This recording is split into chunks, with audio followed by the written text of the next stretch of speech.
Hello, everyone. We are live now. This is take two. Now I've got everybody in the link in the description better now because I forgot to put one person. I was missing one. So I'm going to be doing something a little different today. A little later, you'll get my daily vlog, but today I'm going to do my Beatles story. And I know Miss you love story time, so you're going to get your story time today. But before we start, I'm going to give out some shout outs to some Beatle fans who are my friends. First of all, we have Rachel of Rachel's Ghost. I'd like to give a big shout out to her. Next, we have Joe Mayo, me, Mr. Mayo.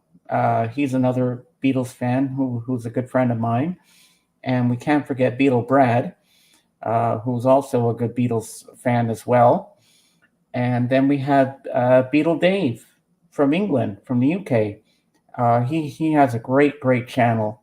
And he shows all the different Apple artists, and he goes through each record, and he wears these special gloves so he doesn't get any fingerprints on the items and stuff. And he does shout outs. Hey Ed, he does shout outs to people, and he has his one ask Beatle Dave, and he answers questions from his fans and stuff like that. And then next up we have Caitlin Larkin, who is also a big Beatles fan, and she has her own hour-long music show on the Beatles channel. Well, you come to the right place, Vincent. So she has her own Beatles show on the Beatles channel on Sirius XM every weekday. So I want to give a big shout out to Caitlin, and last but not least, we have Marv, Beatles 85. So he's another big Beatles fan, and he's a completist. He gets every Beatle record he can in multiple forms. I know that. So all their links are in the description. So if you want to follow them, please do so. And yeah, so now we're going to get on with the video. So it all stemmed back to 1977 when I was 8 years old. And I approached my dad one day. I don't know how I knew about him, but hi, Vivian. I almost always catch your live vlogs, but can't always comment. So I wanted to say hi. Can't wait to hear your story. Well, my story is about to begin. So where were we? Okay. So back in the day, in 77, fall of 77, I was learning about Elvis Presley. I don't know how I discovered him, how I knew who he was. Excuse me. I knew he had passed away a year ago, but I wasn't sure if it was true or not. So I approached my dad one morning before I was going to school. I said, "Dad, who's Elvis Presley?" And he said, "Well, son, he was a rock and roll singer." I said, "Dad, I'd like to hear what his music sounds like. He sounds interesting." Being 8 years old, I never thought I'd be asking that question to my dad. But so my dad said, "Well, maybe one day we'll get a record." And at the time, you can get records at the library, but I didn't really think of going there to get one after school. But anyway, so that same day, my dad comes home from work. He was a vice principal at a high school at the time, and he approached me. He says, "Here, I got you something."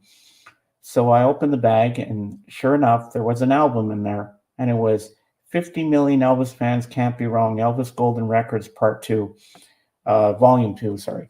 And it's the one where he's in the gold lame suit all over the front cover. So I opened it. I go in my room. I had this Mickey Mouse record player on the floor that I had when I was a kid. And so I went to put the needle on side one. And the first song I heard on there was I Need Your Love Tonight.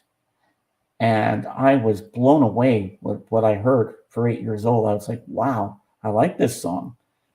And I played the whole record through twice. Then I went to my dad and I said, "Dad, I like Elvis Presley." So a few days, was it in Montreal? Yes, it was in Pierrefonds. I went to Pierrefonds Comprehensive Elephant Tinnitus. Now, before I continue, let's make sure that you and Vivian have the whatchamacallit, their I can't talk right now. Whatchamacallit, their I got to make sure you have wrenches. And you don't. Okay, so now you got a wrench, Vivian, and elephantitis. You have there. So you both have wrenches now, so you won't get timed out or anything like that. So I listened to it twice, and I went to my dad. I said, "Dad, I really like this Elvis." So a couple of weeks later, he went to the library. Hey, Nick, and he got me an album, Elvis Golden Records, the first one that had Hound Dog, and I fell in love with the song Hound Dog. It had Loving You on there, all those great hits. I'm All Shook Up and all that. So I was really getting into Elvis. You're welcome, Vivian, and hey, Nick. Um, so I think it was the summer of '78 or '79. I'm not really sure when. Could have even been 1980. Well, I don't remember. I was still young. I was like 8 or 9, and we're at my grandparents' house, my dad's parents in Toronto, Ontario. And my parents were outside with my sister and my papa and nana. And I was in the house in the living room watching TV. So I looked at the TV guide to see what was coming on, which they call Star Week. There that comes with their paper, Toronto Star. So I'm looking through it to see what's on. So at 1 o'clock there was a movie coming on, and it happened to be the Beatles' Yellow Submarine. And I was okay. I didn't know who these Beatles were. I thought they're just going to be cartoon characters. So I said, well, I'm going to watch that movie. And I went out to tell my parents what was coming on. I said, I'm going to watch this Beatles movie called The Yellow Submarine. I've never seen it before. Now, I can't remember back in the day because I know there was two versions of the film at the time. There was one edit of the film where they edited out the Hey Bulldog sequence, and then there was one with it, but I can't remember which one they showed. So that brings us to our first movie, Yellow Submarine. So the movie came on, and I heard the first song, Yellow Submarine, and I was like, okay, this is pretty cool. And then after the opening credits, you know, when it goes, and then you see the rooftops, and it's all quiet, and then and all the smoke comes out of the smokestacks, and then Eleanor Rigby started. I sat there, my jaw hit the floor. I'm like 8 or 9 years old. I'm like, just like that. I was like, wow, this is so cool. I said, this Eleanor Rigby song made me have a warm, fuzzy feeling. And I was like, this is the most beautiful song I've ever heard in my life. And so the movie progressed, and then it got to the song All Together Now. And I was like bobbing my head, bum, bum, bum, bum, bum, bum, chop the tree, do, do, do, and all that kind of stuff. So I thought that was the most amazing song I've ever heard too. And when the movie was over at the end, I saw the real Beatles, but I still wasn't sure if they were just cartoon actors that turned into cartoon characters or something. I wasn't really sure who the Beatles were. Hey, Ron, nice to see you. Ron, I got to give you your wrench. Oh, you do have a wrench. Okay, good. And so I was like blown away by Yellow Submarine. I remember in 1974 sitting in preschool listening to Yellow Submarine LP by myself after an accident. So after the movie was over, I was sitting there, and then the Beatles cartoon came on. And that's the first I had heard of the Beatles cartoon, and I saw Paul McCartney, and I'm still not convinced that this is a band. And I was still thinking of that Eleanor Rigby song. I could have asked my dad to take me to the record store the next day, but I wasn't sure. I haven't watched it yet, Mr. Beck. I'm going to watch it tomorrow when the new episode of The Orville comes up. So I have two things to watch tomorrow night back to back.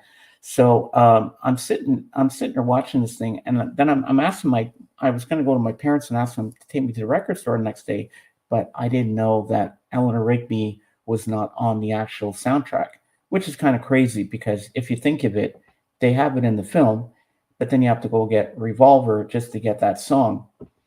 kind of crazy. I mean, I don't know why they did it, but then years later they had the song track, which I have on CD downstairs somewhere in a box. Then they finally released it with the rest of the soundtrack of the movie. So I would have had to get Revolver and Yellow Submarine soundtrack. Maybe my Beatles fandom would have started right there, but it didn't. So now we flash forward a bit to 79, I think it was. And now I'm like 9 years older. I could have been 10. I'm not sure. And our babysitter came over. Her name was Jennifer. And she put on this Montreal rock station at Shom FM, one of the best rock stations ever. If you could look it up in the States online, listen to Shom FM, best rock station you're ever going to hear. They play a lot of Zeppelin, they play a lot of classic rock and all that. And we're listening to it that night, and she had us on the floor dancing and everything. And then that was the first time I heard Let 'Em In. And I was thinking to myself, oh my God. I looked at Jennifer. I said, Jennifer, who's this singing? She said, that's Paul McCartney. I said, Paul McCartney? That name sounds familiar, like I've heard it before. She said, yeah, he was in a group called the Beatles. And I could have asked her more about the Beatles because then it was piquing my interest at the time. So we're all dancing. Someone's knocking at the door. Somebody's ringing the bell, and all that kind of thing. So I'm thinking to myself, "Oh, this is really, really cool. I'm really digging this song." So the next morning, I'm going around the house going, "Someone's knocking at the door. Someone's ringing the bell, or something." And I'm going, "Dan, dan, dan," and I'm going around the house. Then I put on Shom again, thinking I'd hear this song again, but unfortunately, I didn't. So now I'm about 11 or 12, and now we're in the 80s, and we go to this place called Miracle Mart. It was like a mall, and they had this record store called Discus, and my sister wanted to get a record. So we go in, and I go dancing into the store because they're playing Donna Summer, looking for some hot stuff, baby, this evening. So I go in there. My sister says, I want to get a Beatles record. I heard they're very popular. And somehow I knew they were broken up. How I knew that, I don't know. But anyway, so this brings us to our next album of the moment. Well, the first album of the moment. And she found Meet the Beatles. And I was like, wow, that's amazing. I didn't know. I said, well, here's these Beatles again.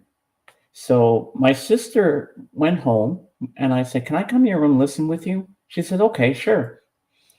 So she puts it on, and I wasn't impressed at first. But every day she played and played and played and everything. And then this is the album, which the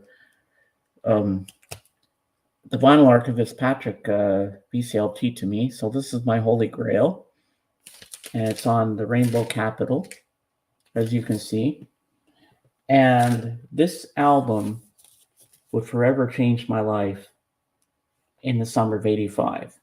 Now we fast forward to the summer of '85. And I woke up one morning and I just decided I have a stereo in my room. I don't know what possessed me to do this, but I said, I want to hear that Beatles record today for some reason. So I went to my sister's room and I put it on. And all those years ago, I never really listened, but I really listened this time. So I put it on side one. It Won't Be Long comes on. And I was really studying the song. I was thinking, I like the harmonies. I like the way this group works. I like the way they blend together, and the lyrics are really good, and the harmonies are fantastic and everything. I'm like, I'm really intrigued by this band. So, and then it gets to This Boy, and I was like, whoa, now I'm really impressed. And This Boy became my favorite song on the album. Just taking out the sleeve so I can tell you the songs. But it has I Want to Hold Your Hand, I Saw Her Standing There, This Boy, It Won't Be Long, All I've Got to Do, All My Loving, Don't Bother Me, Little Child, Till There Was You, Hold Me Tight, I Want to Be Your Man, Not a Second Time. But I don't know if it was a Canadian pressing of the album because I don't remember what actual songs are on it. Because I know I saw it standing there was actually on Please Please Me. Um, and I first discovered the Beatles when I was babysitting, and the kids wanted to hear records, so I played Sergeant Pepper. Loved it. Ooh, Vivian, you're going to be shocked what happened after this. So I went back to side one. I played It Won't Be Long 20 times over. I was like, okay, I'm really digging the Beatles. I want more. I wasn't a fan yet. But I said, well, the library opens at 1 o'clock this afternoon. I'm going to go to the library because you could borrow records there. And I want to get some more Beatles. I want to hear more of this group, to hear what other cool stuff they've done, because now they really piqued my interest. So that brings us to the next album. Before I show you the actual album, I'm going to show you the picture disc, but first I'm going to give a little description about it. So I go to the library that afternoon, and I'm flipping through the Beatles section, flip. You know, I'm looking, and I'm thinking to myself, a lot of Beatles records. Then I'm intrigued because I see Sergeant Pepper's Lonely Hearts Club Band, and it says Beatles at the bottom, and I'm like, okay, this could be interesting. And so I pick up the album cover. I'm intrigued by the cover. I like all the different people on the cover and stuff like that. And I was like blown away. And I was like, wow, this is amazing. And I only took the one. I could have took a couple of Beatles records, but hey, I just said, well, we'll go with one because I wasn't really sure if this Beatles was going to hook me. So this is the picture sleeve one. I'm not going to take it out because it's hard to slide it back in, but the other side is just the bass drum. So, and now we'll go to the actual album itself with the gatefold. And this is the album that changed my life forever. See how glossy it is? This is the 50th anniversary edition. And here's the back with all the lyrics. And here's the gatefold with the lads. And inside the sleeve, it has the actual thing with the mustache and all that, which I'll try to get out if I can.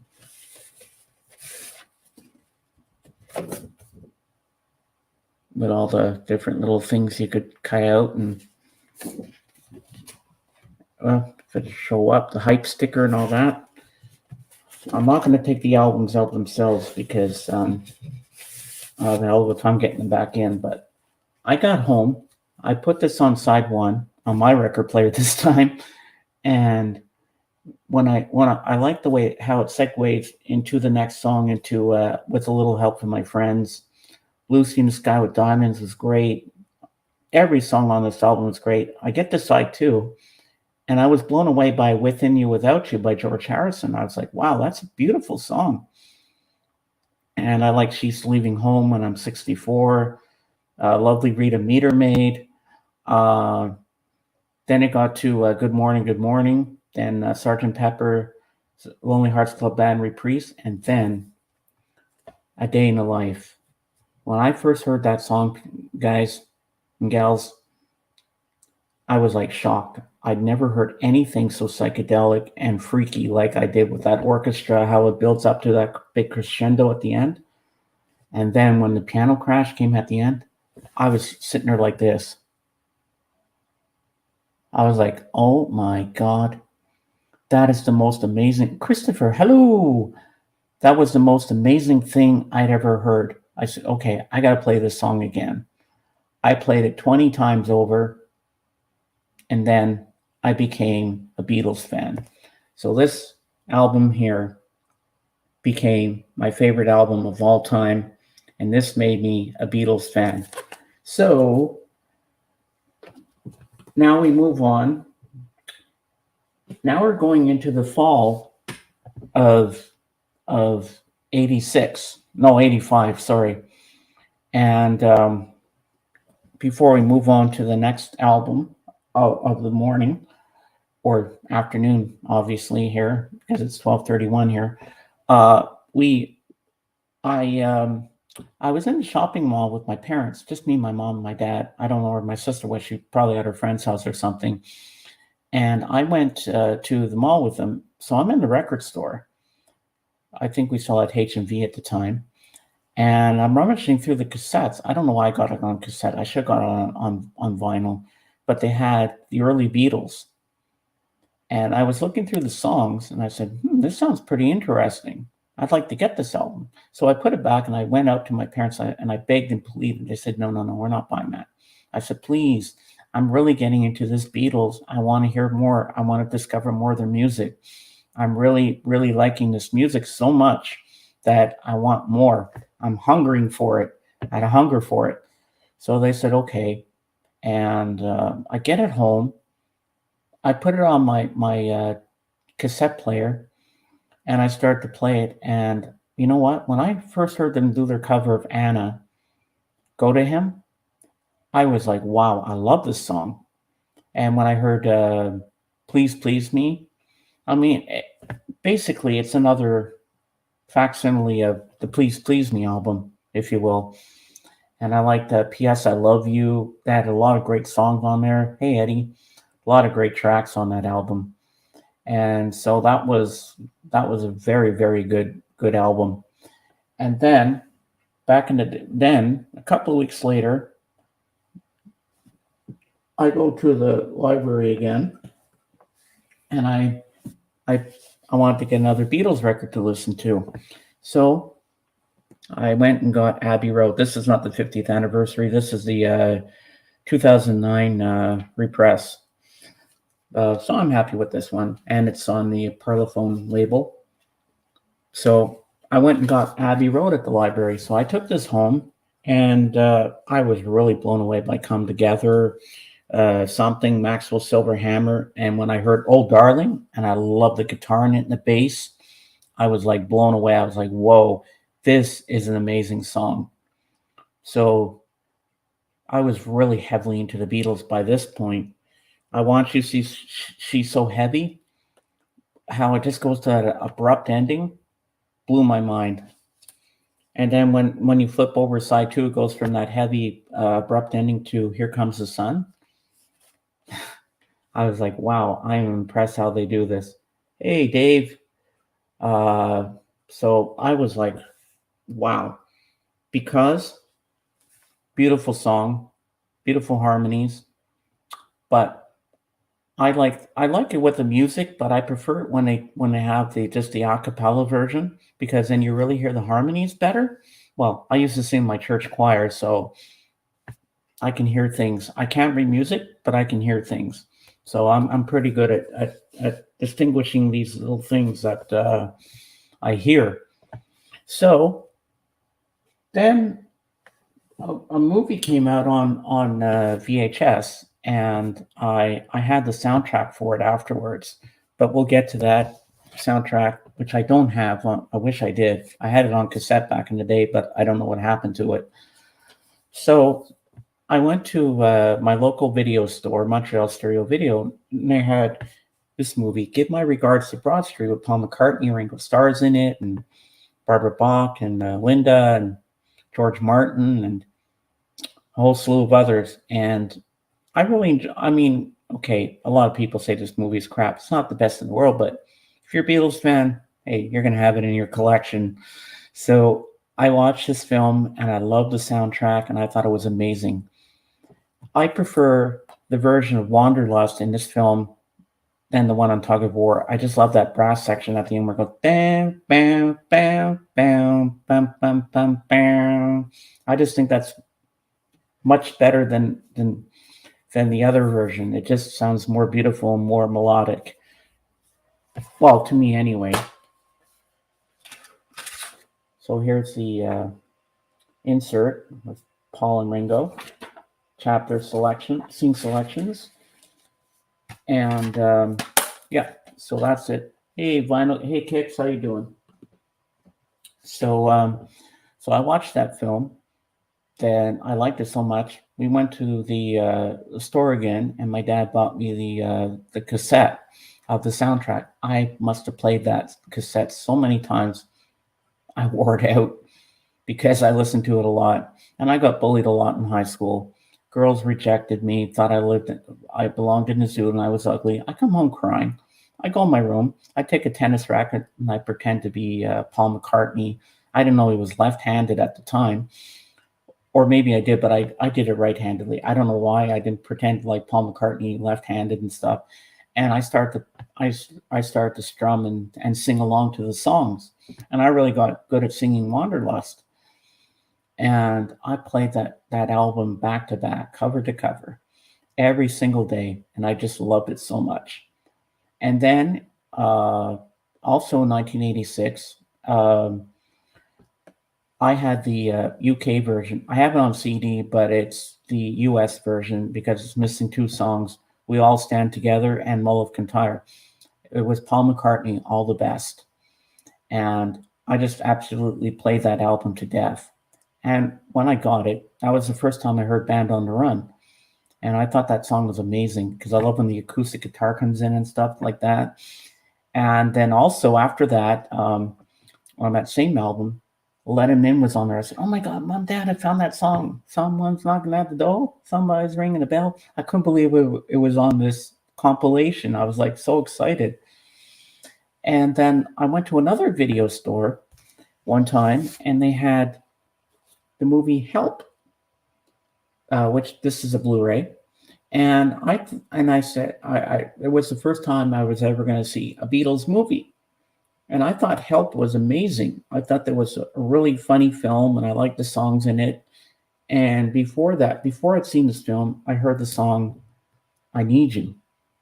And I just fell in love with that song by George Harrison. I love that guitar. Bam, bam, bam, bam. You don't realize how much I need you.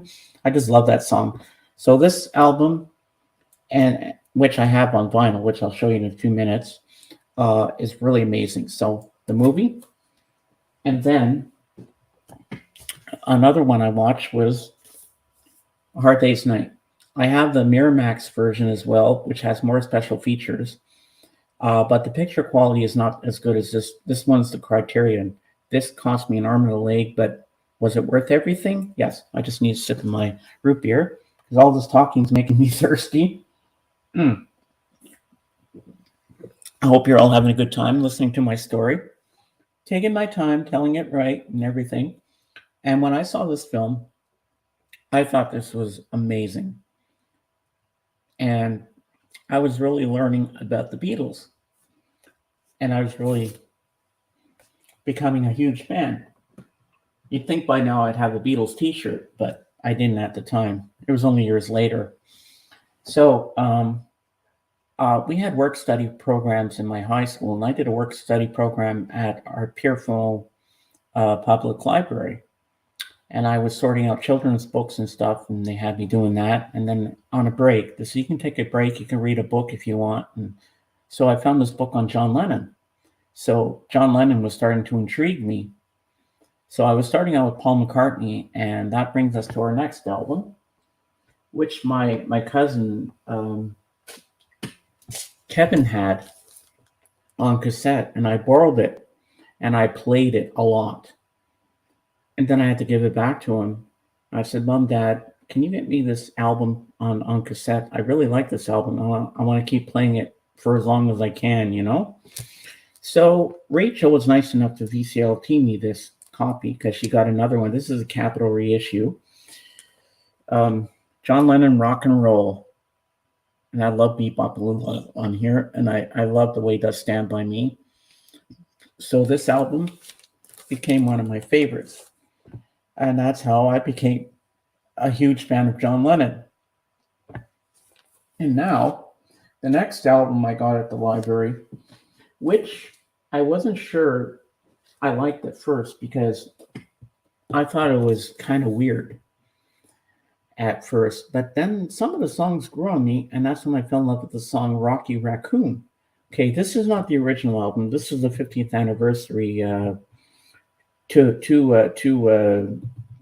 four-disc LP set that Norman Maslow Mazzy sent me for Christmas with the Easter demos and that. So we have the 50th anniversary of the White Album. So this album became one of my all-time favorites, and I thought it was just a fantastic album. Once I started to listen to it, and I made a cassette recording of it, and it grew on me after a while. The more I listened to it, I said, you know what, this album is pretty good. It's pretty decent. And I was like blown away with half the songs: Ovala Dibla Dog, Dear Prudence, Glass Onion, While My Guitar Gently Weeps, Blackbird, Julia, Helter Skelter, Sexy Sadie, Revolution 1, Revolution 9, number 9. I thought that was kind of creepy when I first heard it. I'm not going to take everything out of the box because it's hard to get it back in there, but this thing's heavy. It weighs a ton. And so now we're going to go on to 2 soundtracks here. But my story isn't over yet. We still have a bit more to go. So the first one is on United Art. The first one here I have, this is another facsimile of the Please Please Me album. This is a rare Canadian print of the album Twist and Shout by the Beatles. I got this at a thrift store back in summer 2018, and it was $19. And it has on here, Anna, Go to Him, Chains, Boys, Ask Me Why, Please Please Me, Love Me Do, For Me to You, P.S. I Love You, Baby It's You, Do You Want to Know Secret, A Taste of Honey, There's a Place, Twist and Shout, and She Loves You. So they switched out a song. They didn't have I Saw Her Standing There on this version, so they put She Loves You instead. But as you can see, it's like Please Please Me. So the next one I have here is the Beatles' A Hard Day's Night, which JJ sent to me a couple months back. So this is on United Artists Records label. So it's got all their songs and some of the instrumental bits by George Martin, which is fantastic. And this leads us to our last album, Help. This is the UK pressing. It's on 180 gram vinyl because it's very heavy. And my favorite song in here is I Need You. So here's the lads on the back and the lads on the front. So that's all. I have more Beatles albums, but I just wanted to bring the ones from back in the day when I got into the Beatles. And that leads me to my next little bit. After that, in the fall in 1986, it was 87. From there, I stemmed into other music at the library. And then I fell in love with the music of Simon and Garfunkel. You see how different musicians can connect you to other bands and solo artists? How it just draws you to other things? That's what I like about music. It just draws you to other things that you never thought you'd get into. And so now I've been a Beatles fan ever since that fateful day in 1985, summer of 85, when I went into my sister's room to listen to her Meet the Beatles album. And then in the summer of 2020, I was listening to a free preview of Sirius XM, where they had the official Beatles channel, and I was falling in love with that. I said, "Oh my God, Mom, I like this Breakfast with the Beatles. They're playing some rare stuff I've never heard." And I begged and pleaded with her, "Can I get it?" And she said, no. And then one day I said, "Please, Mom, I really like this. I want to have it forever. And it's got the Elvis channel. It's got everything I would want." So my mom gave in. So I made my account, and I pay $13 a month Canadian.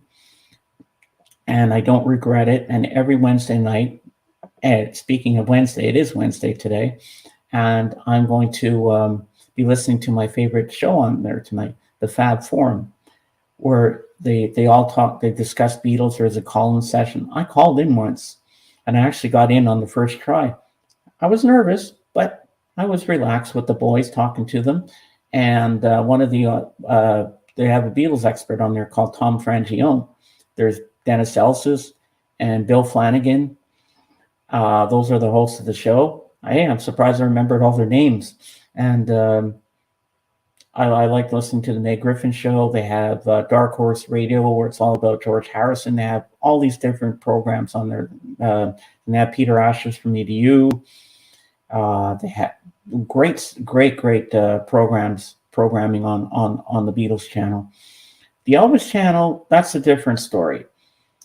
They repeat the same show on the same day, which they should do on another day, and have something different all the time. But they didn't do that. I wish they would, but the Elvis channel is pretty decent too. So you get 300 plus channels on there and on demand. And I took the premium package, which is outside the car because I don't drive. So I have the Sirius XM app on my laptop, where I listen to it with my headphones on, and the Meg Griffin show is fantastic too, where she plays a lot of Beatle classics and stuff like that. But you can get a whole genre of different music, and I like Little Steven's Underground Garage, and Chris Carter, who does Breakfast with the Beatles every weekday morning. He does a 4-hour show on Saturdays and Sundays on Little Steven's Underground Garage called The British Invasion. And I listened to that program once or twice. It was amazing. And I heard bands I'd never heard before. So that's how I discover all my music. They got the Frank Sinatra channel on there, which I love as well. Well, I like Sinatra and all that. And so when I need my Beatles fix, when I don't listen to my albums, I just go to the Beatles channel. I cannot start my day without my Beatles. So that's my Beatles story, and I hope you all enjoyed it. And a little later, I'm going to take a break for a bit. And then later on, I'll be back with my my daily vlog, because I need a break from talking. And I will see you all later. So as I say on my channel, Beatles forever. I'll see you later this afternoon with my daily vlog. Talk to you soon. I hope you have fun. See you later. Bye.